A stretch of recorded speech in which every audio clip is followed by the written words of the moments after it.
Então, o desejo realmente foi porque eu queria conhecer, né, a terra dos meus antepassados, né. E também pela grande oportunidade que eles estavam nos oferecendo de uma condição financeira bem melhor do que no Brasil, né. Eu diria que nos primeiros 90 dias, principalmente, é um sentimento também de medo.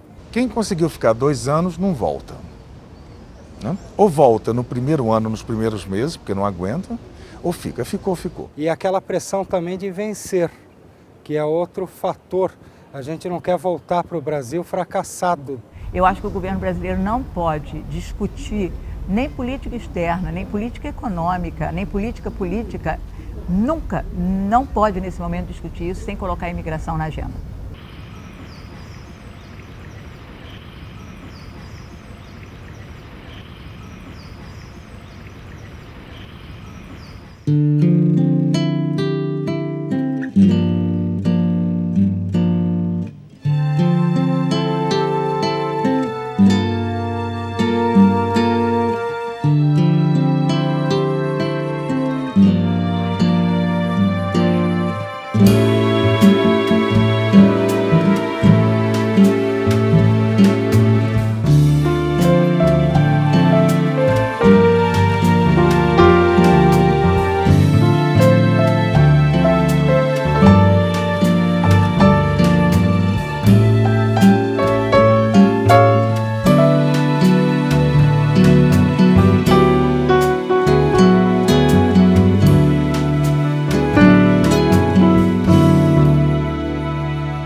Ministro, me diga uma coisa, por favor. Diáspora sempre foi visto como algo pejorativo. O Brasil vive uma diáspora. Como podemos transformar isso em algo extremamente positivo para o país? Olha, eu acho que a pessoa que imigra, ela leva a sua cultura, mas também absorve muita coisa e pode nos dar muita coisa de volta, tanto no campo científico, no campo cultural, como novas ideias, pessoas que voltam, que fazem suas economias e se transformam em pequenos empresários no Brasil. Então, nós vemos uma diáspora como, digamos, uma expansão obviamente pacífica e sempre respeitosa das leis e das soberanias locais do Brasil. Não é? No melhor sentido da palavra, e temos que encontrar formas para que esses brasileiros que estão fora se sintam participantes de tudo o que acontece no Brasil, da política, a cultura, passando naturalmente pelo esporte.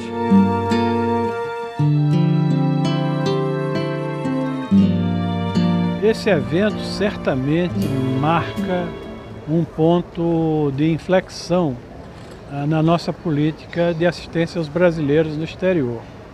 A palavra ou as palavras que eu mais ouvi hoje foram histórico e inédito. A situação das comunidades brasileiras no exterior é hoje uma prioridade do governo do presidente Lula e é uma prioridade dentro do Ministério das Relações Exteriores.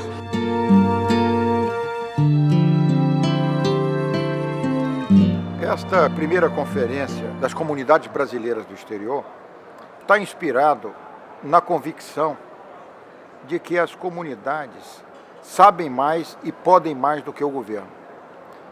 E essas comunidades estão reunidas em 3 vetores. O vetor do saber, ou seja, ela começa os brasileiros numa vertente acadêmica. Os brasileiros professores, os brasileiros economistas, artistas, o vetor do saber. O segundo vetor é o vetor do fazer, o empresário. E o terceiro vetor da comunidade é o vetor do viver, o cidadão, na sua simplicidade, mas na sua autenticidade também.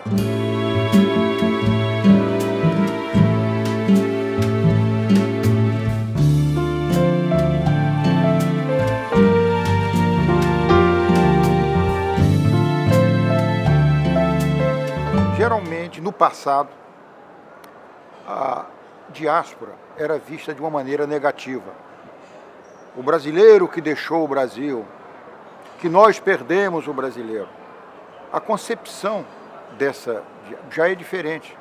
O brasileiro tem direito de viver aqui ou viver em qualquer outro lugar do mundo.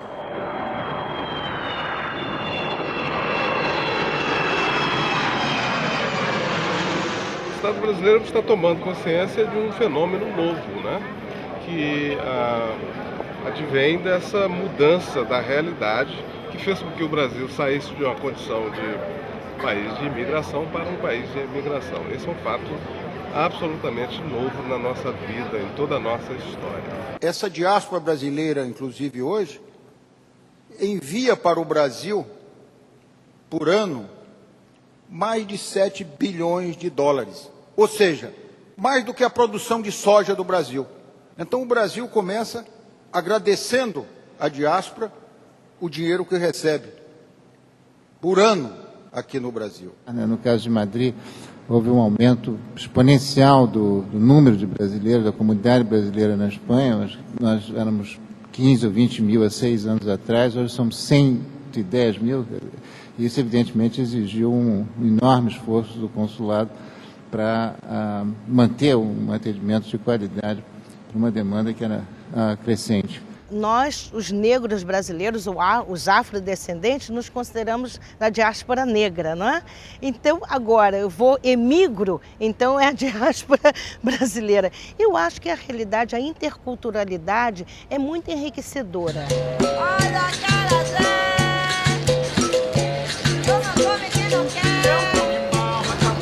Eu acho que o Brasil hoje tem uma perspectiva muito grande, mas eu recomendo todos a saírem, voltarem, andarem o máximo possível, porque hoje em dia o diálogo, conhecer novas culturas é o ideal. A gente tem que aproveitar que hoje a gente consegue pegar um avião e em 12 horas está em Tóquio, em 8 horas está em Portugal, e isso é único na história da humanidade. A gente tem que aproveitar isso, trocar cultura, trocar ideia e trocar amor, né?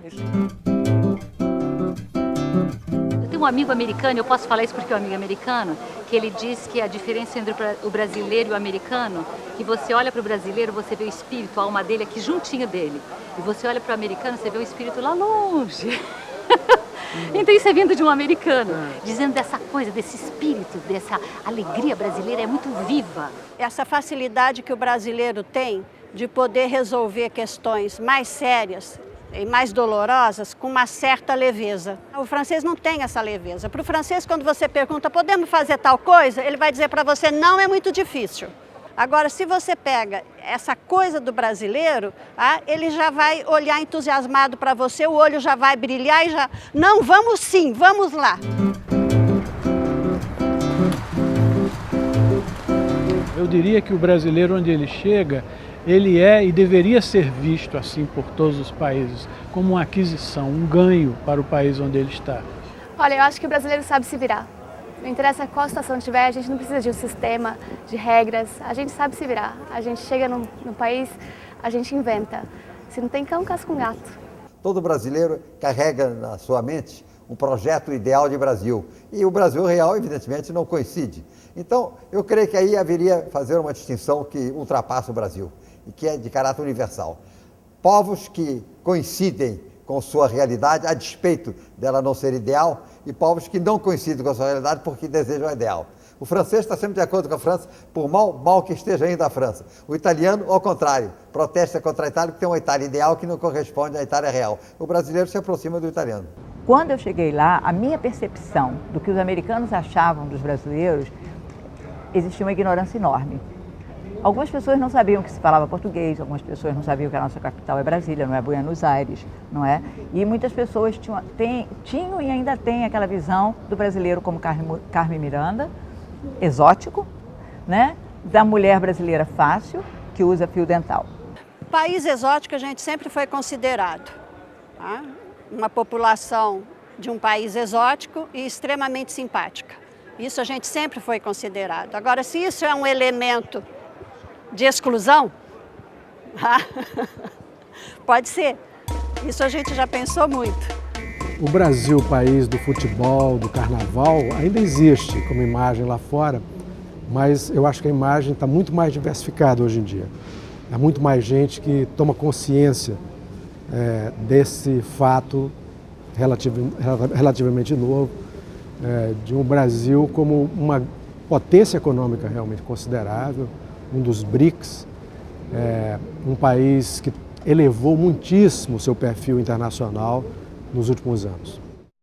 a gente lá na Espanha, a gente sempre faz questão de ressaltar um país com todas as suas contradições, todas as suas belezas perante o mundo, mas também um país onde ainda apresenta um dos maiores indicadores de desigualdade social no mundo.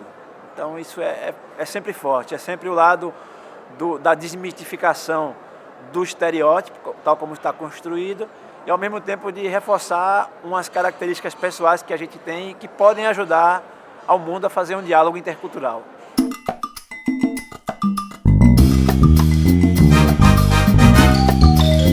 Tem dois aspectos da vida do brasileiro em Miami. Primeiro, se você considerar o brasileiro que mora, que é o empresário que se mudou para lá por opção e vive nas margens das praias, nos canais, com grandes apartamentos, são ricos, bem-sucedidos financeiramente.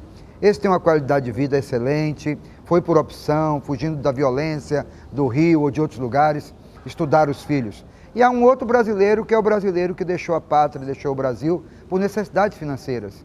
Esse foi buscar um encontro com a vida, fazer alguma coisa, construir um pé de meia. Esse é bem sofrido. Às vezes mora 10, 12 brasileiros num apartamento pequeno, às vezes dirige sem carteira de motorista. Então é uma vida difícil, não é os Estados Unidos, especialmente a América, não é esse sonho que todo mundo pensa.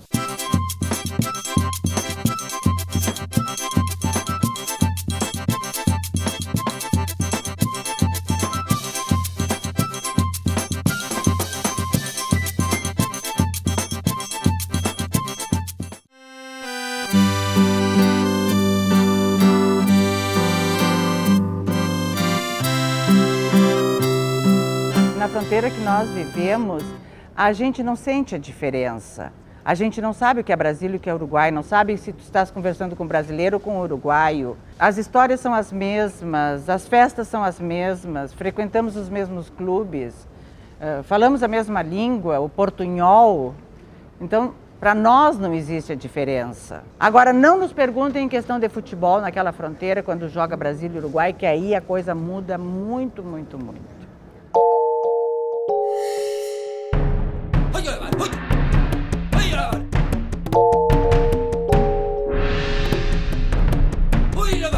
Quando cheguei lá, o primeiro dia de trabalho foi das 8 às 5 só. Isso daí é uma jornada bem pequena, porque a média de trabalho lá é de 10, no mínimo, a 12 horas de trabalho por dia.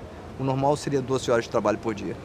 Mas foi tão puxado que quando eu e ela chegamos, na nossa cozinha, a casa que nos deram, tinha um integral. Nós com a roupa suja de trabalho, chegamos, sentamos, acordamos no outro dia para ir para o trabalho. Simplesmente desmaiamos, cansados. A grande maioria dos imigrantes, independentemente de estar documentado ou não, eles estão contribuindo para o desenvolvimento do país. Muitas vezes fazendo trabalhos que os nacionais locais não querem fazer. E, ao mesmo tempo, depois são demonizados pelos problemas. Agora, isso é uma atitude culturalmente preconceituosa. Então, também é um trabalho cultural a ser feito.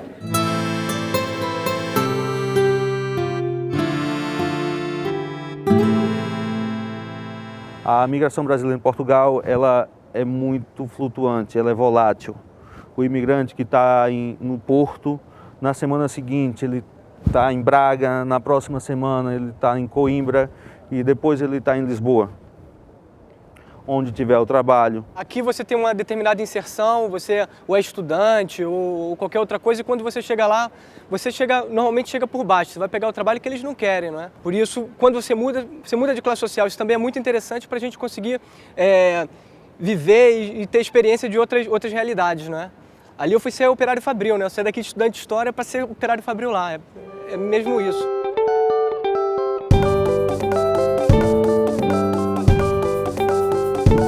Nós temos uma característica na nossa comunidade, são profissionais especializados que trabalham nas suas áreas específicas, não o desvio de função, você não vai encontrar um engenheiro dirigindo táxi, um administrador entregando pizza, como acontece em outras partes do mundo. São brasileiros que são requisitados e que são transferidos do Brasil para Angola para trabalhar em determinado projeto. Normalmente o brasileiro que está trabalhando em Angola, ele vem ao Brasil 2, 3, 4 vezes ao ano. O que é que isso significa? Que o brasileiro que está em Angola, ele continua fazendo parte intensamente da cultura, da vida brasileira.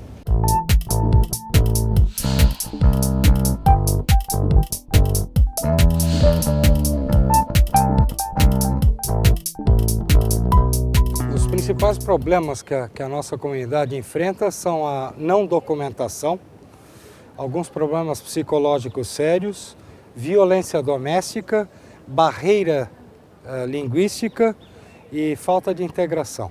Então vamos ouvir quais são as grandes reivindicações, quais são aquelas que nós podemos realizar, quais são aquelas que envolvem um trabalho diplomático, sei lá, por exemplo, para um trabalhador brasileiro, por hipótese, no Japão, talvez um acordo de previdência social seja a coisa mais importante.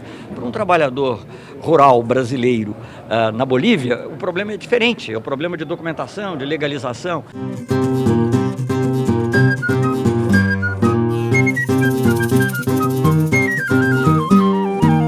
Os brasileiros que vivem na Bolívia são nordestinos que foram nos anos 50, anos 60, anos 70 para a extração da borracha na Bolívia.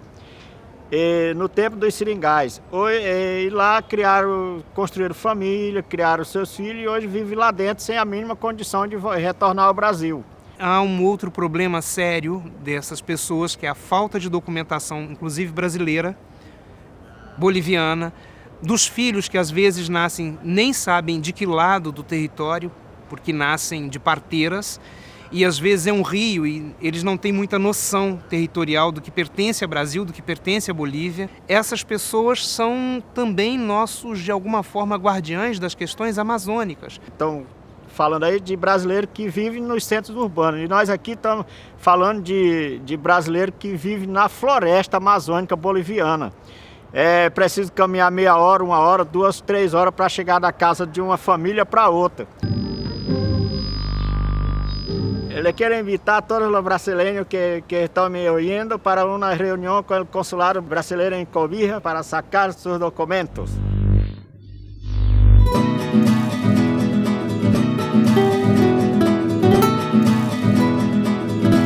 Toda a fronteira com o Brasil está ocupada com uma boa porcentagem de brasileiros. É uma vida feita no Paraguai. Tudo porque nós começamos no mato, nós fomos comprar terra para trabalhar a terra. Então tudo que está lá feito, foi feito pela gente, tem participação da gente, da família. E daí a gente se sente em casa lá. Eu, apesar de ser brasileiro, não me naturalizei, mas eu me sinto paraguaio. Falamos em torno de 300 mil brasileiros hoje presentes no Paraguai, dos quais a Direção-Geral de Migrações calcula que 50% estão indocumentados. Portanto, há um projeto de lei que o senhor Otto Agrippino ontem já mencionou, que é a Lei de Mercosul, sobre o tema de migrações. Normalmente os brasileiros no exterior são muito trabalhadores, organizados, é uma imigração séria, isso eu posso dizer até por testemunho pessoal, que se integra muito bem nas comunidades locais, não se formam nenhum tipo de guetos. Os brasileiros são extremamente responsáveis no exterior, então, e procuram realizar, e normalmente são bem-sucedidos, em geral. Quer dizer, lógico, tem situações mais esdrúxulas, mas em geral o migrante brasileiro é um colaborador da comunidade a qual ele se destina. Vale dizer que uma empresa de seguros da Holanda, grande, a maior da Holanda, fez um comercial falando sobre... Era um comercial que tratava sobre limpeza dentro de uma casa. E eles pegaram 2 brasileiras conversando em português num comercial holandês, deixando claro que se tem alguém que faz o serviço bem feito, de confiança, são as brasileiras. Eu me senti um pouco tímida. Eu nunca fui uma pessoa tímida e quando eu cheguei lá eu tive essa timidez de achar que os americanos não poderiam achar que eu não era tão boa quanto o americano, eu estaria competindo com o americano. Então eu senti essa insegurança. Tudo que você conhece dos Estados Unidos, você vê em filmes. E quando você cai na realidade, Hollywood é uma coisa, a realidade americana é outra. Então a primeira coisa que eu fiz foi comprar uma bola de futebol e colocar um anúncio numa loja brasileira que teríamos futebol segunda-feira à noite. Eu não conhecia nenhum brasileiro, ninguém. 7 horas da noite, 7h15, já tinha 22 brasileiros para a gente jogar. Fizemos 2 times e por 4 anos liderei esse futebol. Chegamos a ter 6 times e é um grande momento de confraternização. Nós somos bichos ligados a essa aqui embaixo, que chama terra, né? E essa terra tem essa planta, e essa planta tem aquela comida. E tudo isso formou o nosso pensamento e a nossa carne. A gente chega lá, não tem nada nem para animar o pensamento, nem para alimentar a carne, porque é tudo diferente. Até você se adaptar, demora. Você tem que bancar o estrangeiro, não pode comer a sua comidinha, não pode fazer o seu namoro no modo brasileiro. Tudo é diferente. E quando nós achamos que tudo é diferente, o corpo sofre. A primeira coisa que a gente chegou lá, principalmente há 17 anos atrás, você não via um casal de mão dada. Isso aí seria um grande escândalo. Então o casal não podia andar de mão dada, não é? Era impensável. Então esse tipo de coisas para nós foi bem difícil. Eu já não sou hoje o brasileiro como eu saí e jamais serei um alemão como Hans Müller. É o preço que você paga quando você migra e fica. Então você fica nas duas coisas, nas duas culturas. O brasileiro é brasileiro porque tem uma certa forma de ver o mundo e de conviver com o mundo. E de se expressar nesse idioma que nós estamos usando. Quando o brasileiro vai para o exterior, ele passa a viver num outro ambiente. Então a manutenção do vínculo do brasileiro do exterior com o idioma português e com a cultura brasileira é também um aspecto muito importante. Só na Suíça, por exemplo, existem em 9 cidades diferentes voluntários que dão aulas de português, história do Brasil, geografia do Brasil, para crianças que nunca nem vieram aqui. Isso é coisa do imigrante que quer participar, que quer fazer algo pelo seu país, pelas suas origens, pela sua cultura. E como eu sempre converso com meu filho em português, inclusive no carro com o amiguinho, eu conversava com meu filho em português, o menino em inglês, e o menino todo intrigado perguntou: essa língua que vocês falam? Aí eu falei: é português. Ele falou: essa língua que vocês falam, se fala onde? Aí eu expliquei: a gente fala no Brasil, fala em Portugal, em diversos países da África. E quando eu terminei a resposta, o meu filho esperou alguns segundos e disse: não, mãe, você esqueceu um lugar, fala-se português aqui na Virgínia também. Eu me emocionei tremendamente, queria descer do carro, encher ele de beijo, falei: puxa vida, vale a pena, tudo que a gente planta é isso que a gente colhe.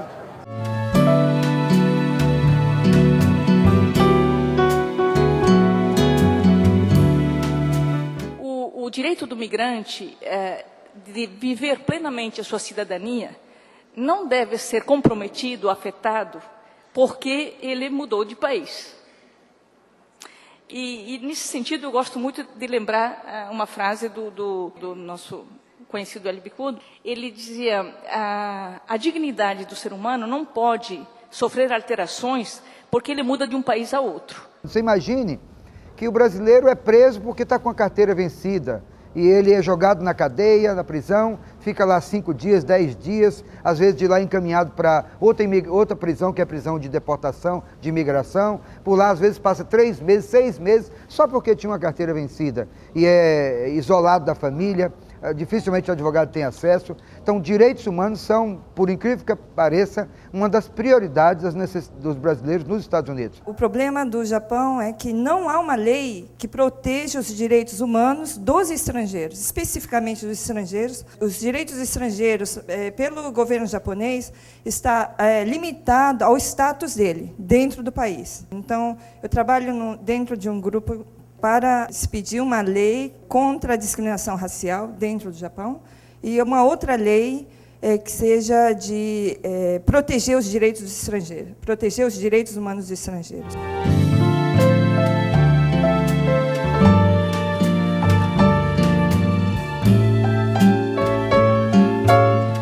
Nós podemos dizer que a migração é como a face esquecida da globalização. Os deslocamentos humanos, o êxodo humano, sempre foi um problema com que as sociedades humanas tiveram dificuldade de lidar. Nós vivemos na nave espacial Terra, de modo que só se fala hoje, por um predomínio de uma certa perspectiva fenícia, só se fala em mercadorias. Então nós defendemos a livre circulação de mercadorias e não defendemos a livre circulação de pessoas. Que absurdo você defender mercadorias e não defender as pessoas.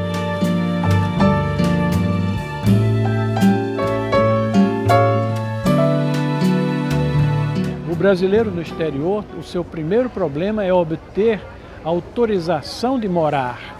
É a green card, é o permis de séjour, ou seja, é o documento de residência. Esse é o problema fundamental. Há uma questão que não foi tocada, que eu acho que é de interesse macro. Metade, em termos demográficos, da qualquer imigração, no mínimo, é feminina. E eu acho que no caso brasileiro, mais do que isso. No caso italiano, lá no Consulado Geral de Milão, nós damos por dia 10 nada osta, que é o documento que permite a brasileira se casar. Isso é um péssimo indício.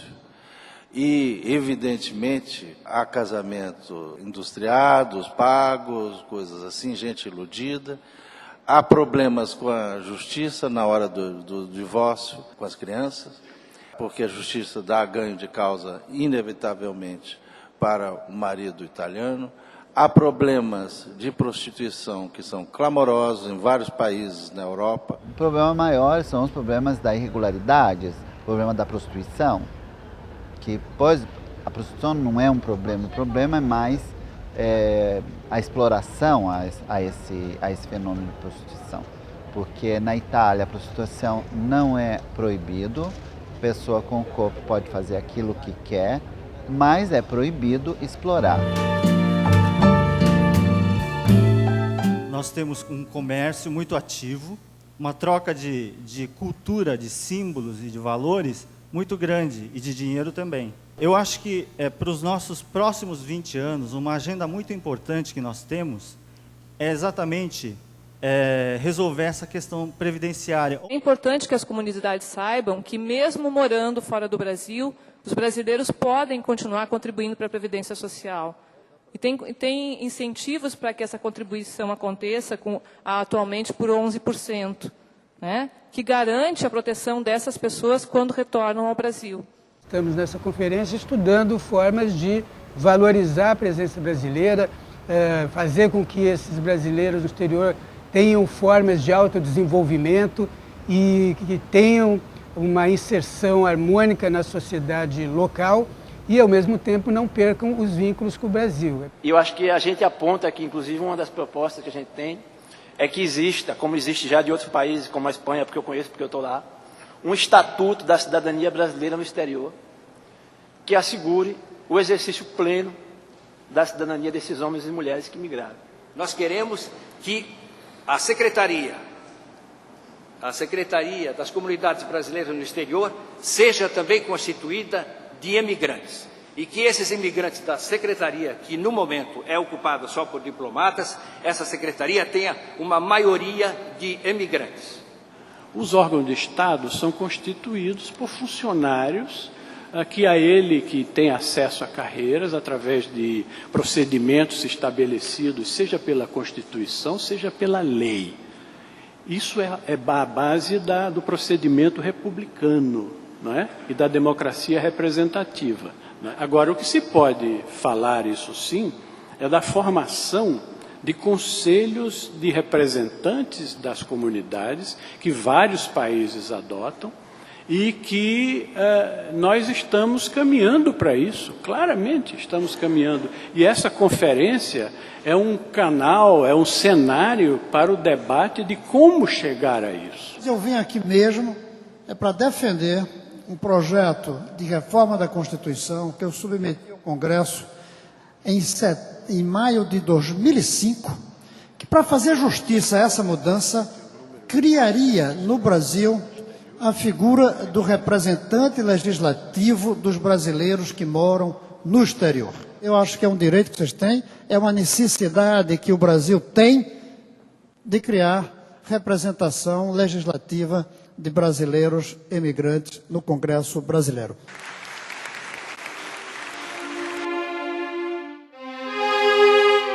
É interessante hoje ver o crescimento, sobretudo da comunidade de brasileiros no exterior, que inicialmente, como qualquer comunidade de imigrante, se organiza em torno das igrejas, mas que aos poucos organiza sua própria sociedade civil, se assim podemos dizer. A afirmação da soberania do Brasil não pode se dar virando as costas ao mundo, né? O falecido Sérgio Buarque de Holanda dizia que a independência não se afirma de modo reativo. A independência se afirma na relação com o outro.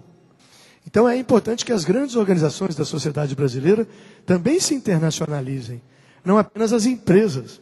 É fundamental que os brasileiros no exterior se organizem em associações, em redes, e que desenvolvam esse associativismo, que o estruturem de maneira democrática e transparente.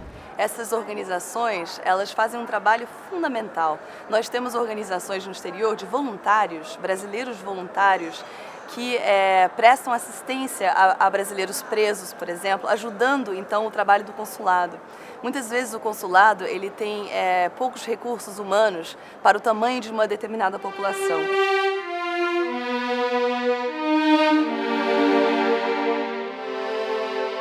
O Centro Cultural nasceu pela necessidade do fluxo enorme de brasileiros que entraram nos Estados Unidos pelas fronteiras. Esses brasileiros eram pessoas que não tinham condições, chegavam exatamente sem nada, inclusive sem documentação.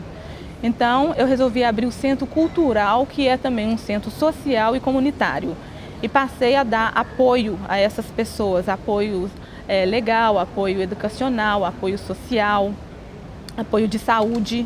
Nós temos um trabalho de carros para quem precisa e nós temos 26 carros no pátio para todo brasileiro que chega, precisa de um carro emprestado para começar a vida, ele pega o carro, usa por 1 ano, 2 anos, quando não precisa mais, devolve o carro, a gente tem os mecânicos voluntários que fazem o trabalho, reforma o carro, cuida do carro e emprestamos para outro brasileiro. A ideia é nos associarmos em muitas associações fora do país para podermos ajudar esses brasileiros que estão chegando.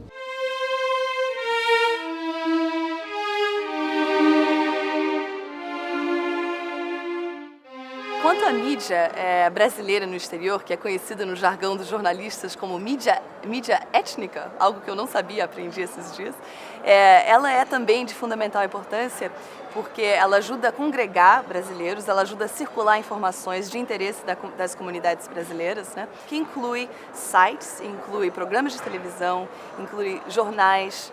O Brazilian Times, eu iniciei em 88, em meados de 88, simplesmente pelo fato de não existir nenhum veículo próprio da comunidade na época. Ou seja, a comunidade precisava se unir mais. Eu achava que o jornal ia ajudar nessa perspectiva. Nem sempre as pessoas que estão fazendo essa mídia são jornalistas, mas você não pode negar que essa mídia está escrevendo a história dessa comunidade lá.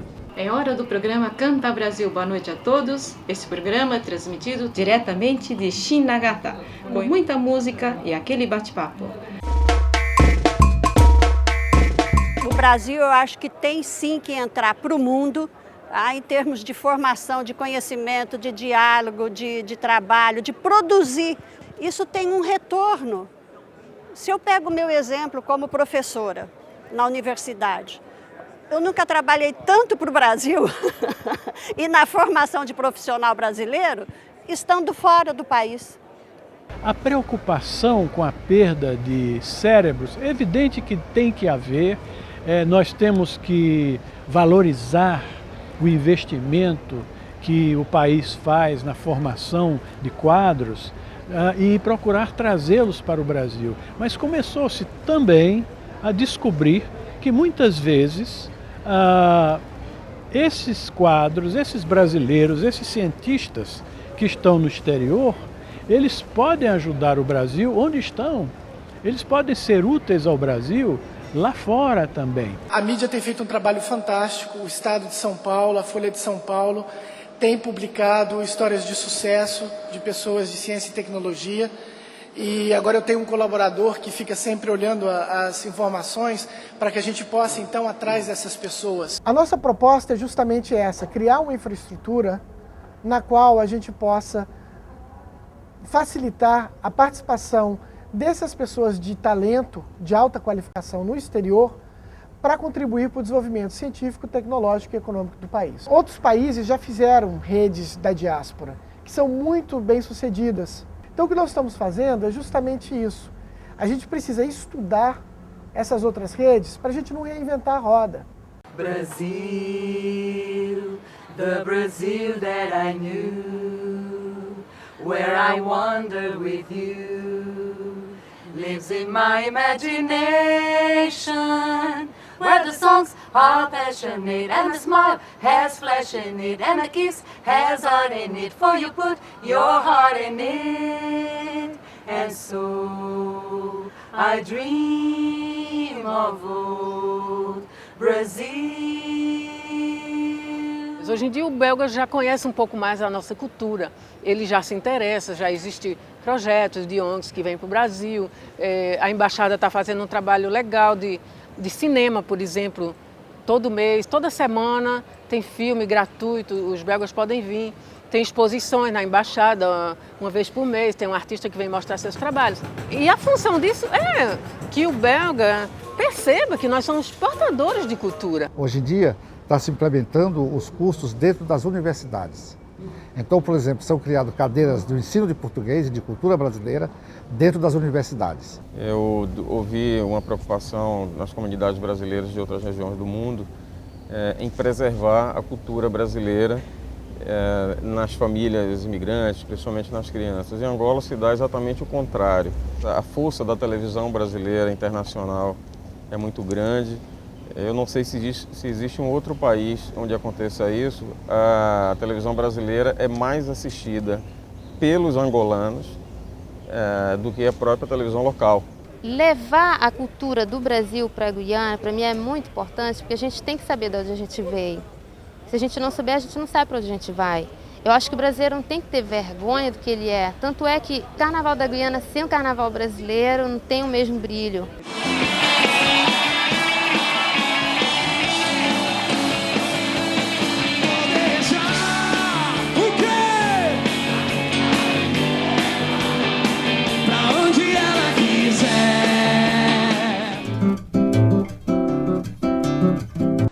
Os abaixo-assinados, participantes da primeira Conferência das Comunidades Brasileiras no Exterior, consideram insuficiente uma simples ata dos debates realizados nos 2 dias de reuniões e pedem a constituição de um grupo de trabalho eleito e integrado equitativamente por emigrantes da América do Sul, do Norte, Europa e Ásia, e com poder institucional para funcionar como um órgão representativo da imigração brasileira.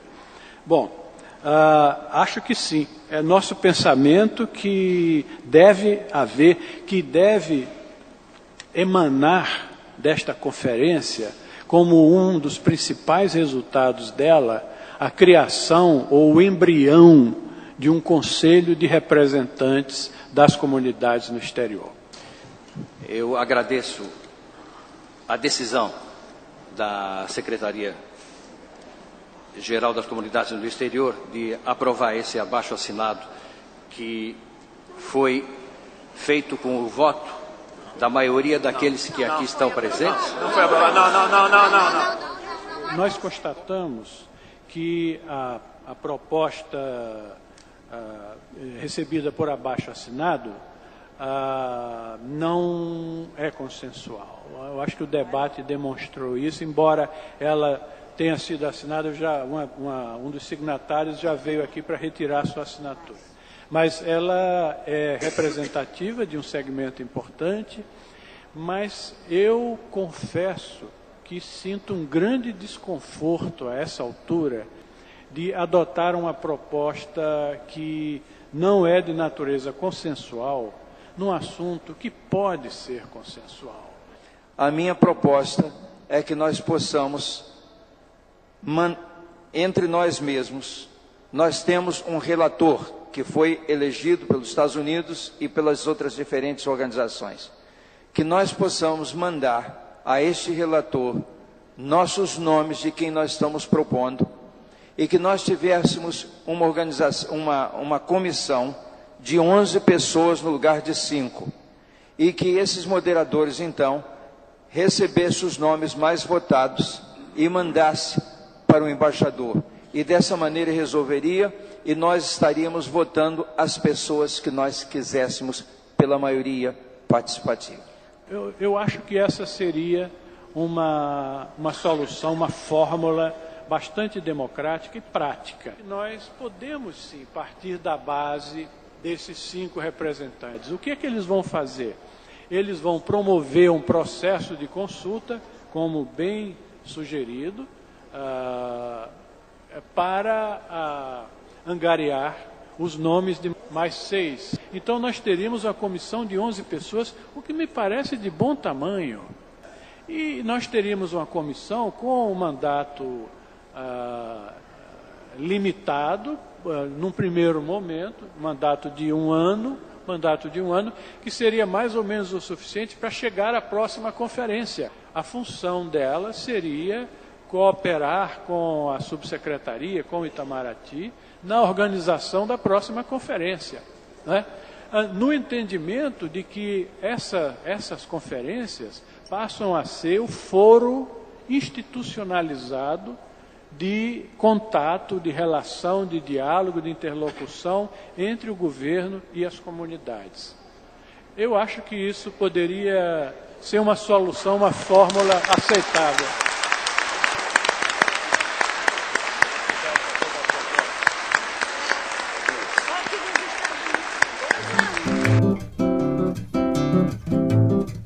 É um momento histórico, realmente é histórico.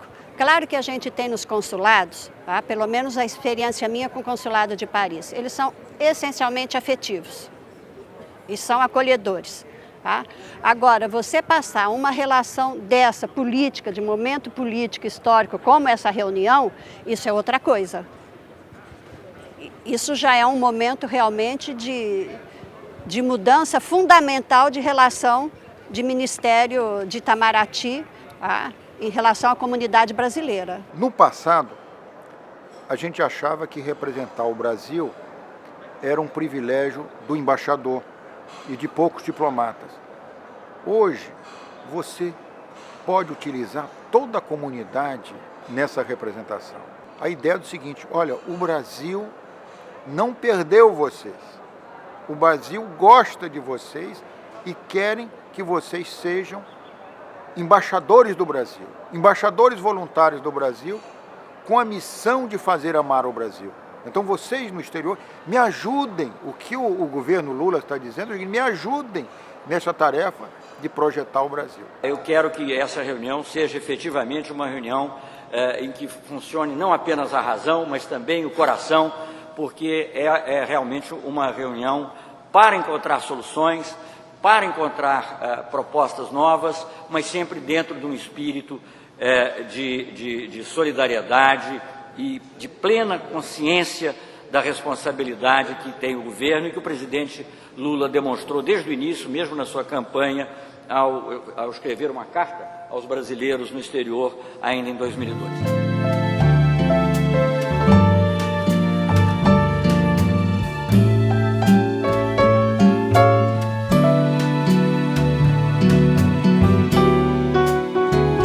Gostaria de terminar pensando no futuro, pensando nas realizações, nas conquistas que nós realizamos nesta conferência. A principal conquista foi a de termos chegado a essa nova configuração de relação com o Estado brasileiro e a essa nova configuração de representação ou de esboço, embrião de representação das comunidades brasileiras.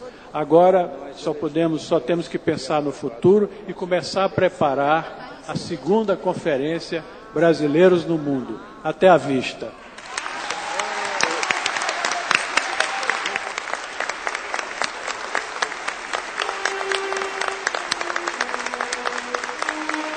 Saudade é você estar numa linha de produção, trabalhando, e aí de repente se a janela está aberta e você vê neve caindo, aí você cai na realidade que você está longe do teu país, você começa a chorar.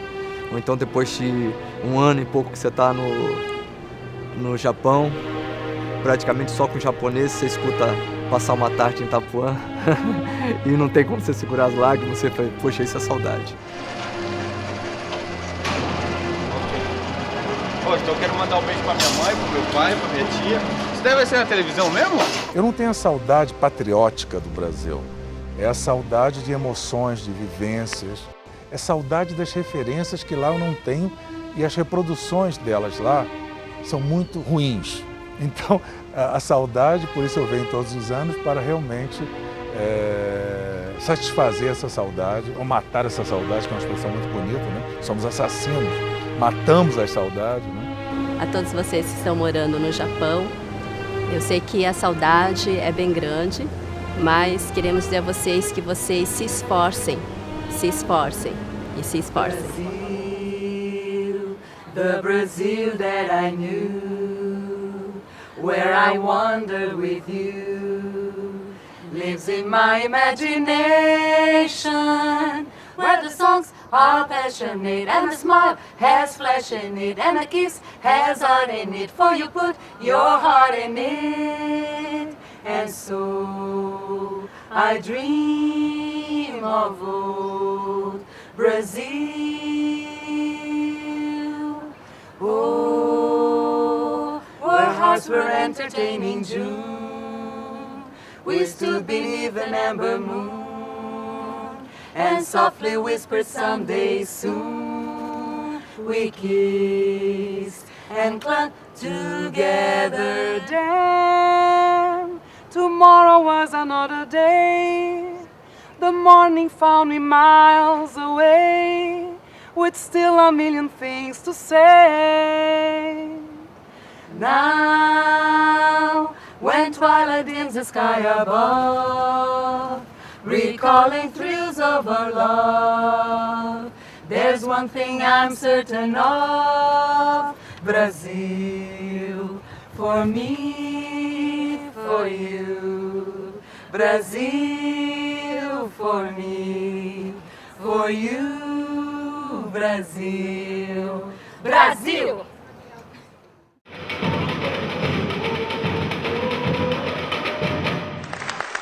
Brasil!